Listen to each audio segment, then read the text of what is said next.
ماں بیٹی کی محبت کا کچھ نرالا ہی انداز ہوتا ہے، یہ ہر ماں کی بات ہے، لیکن حضرت جناب سیدہ فاطمۃ الزہرا سلام اللہ علیہا سے حضرت جناب سیدہ خدیجہ الکبریٰ رضی اللہ تعالی عنہا کی محبت کے اعتبار تمام کائنات سے جداگانہ حیثیت کے حامل ہیں۔ دنیائے محبت میں ان دونوں ماں بیٹی کی محبت ہر اعتبار سے الگ تھلگ ہے۔ تاریخ عالم میں ماں بیٹی کی محبت کی مثال ان سے بڑھ کر نہیں مل سکتی اور نہ ہی کہیں موجود ہے۔ نہ تو کوئی اور ماں حضرت خدیجہ الکبریٰ رضی اللہ تعالی عنہا سے بڑھ کر اپنی بیٹی سے پیار کر سکتی ہے اور نہ ہی کوئی بیٹی حضرت سیدہ فاطمۃ الزہرا رضی اللہ تعالی عنہا سے بڑھ کر اپنی ماں سے پیار کر سکتی ہے۔ بظاہر ماں بیٹی کے قالب دو تھے مگر قلب ایک تھا، جسم دو تھے جان ایک تھی، بدن دو تھے روح ایک تھی، دماغ دو تھے خیال ایک تھا، ذہن دو تھے تصور ایک تھا،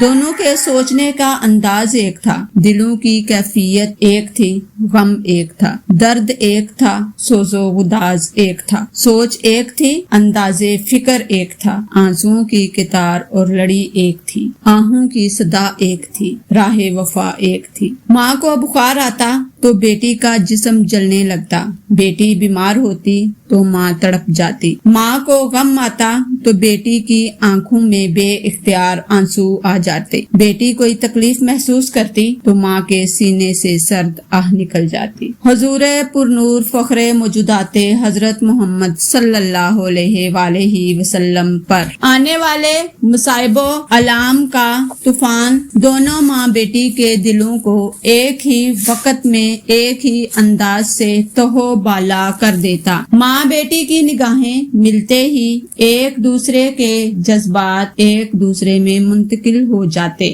ماں کے سینے سے اٹھنے والی آہ سرد بیٹی کو لرزا کر رکھ دیتی اور بیٹی کی غم آلود چشمان مبارک میں چھپے ہوئے آنسو ماں کے سینے میں غموں کا لاوا بن کر بہنے لگتے۔ جذبہ محبت اجسام کی قیود کو توڑ دیتا ہے۔ انتہائی محبت یہ ہے کہ ایک کی آنکھوں کے آنسو دوسرے کی آنکھوں سے نمایاں ہو جائیں، بعد عظیم ماں سے عظیم بیٹی اور عظیم بیٹی سے عظیم ماں سے محبت کی ہو رہی ہے، اور اس محبت کی اتھاہ گہرائیوں تک نہ تو تصورات کی رسائی ہے اور نہ ہی تخیلات کی پہنچ ہو سکتی ہے۔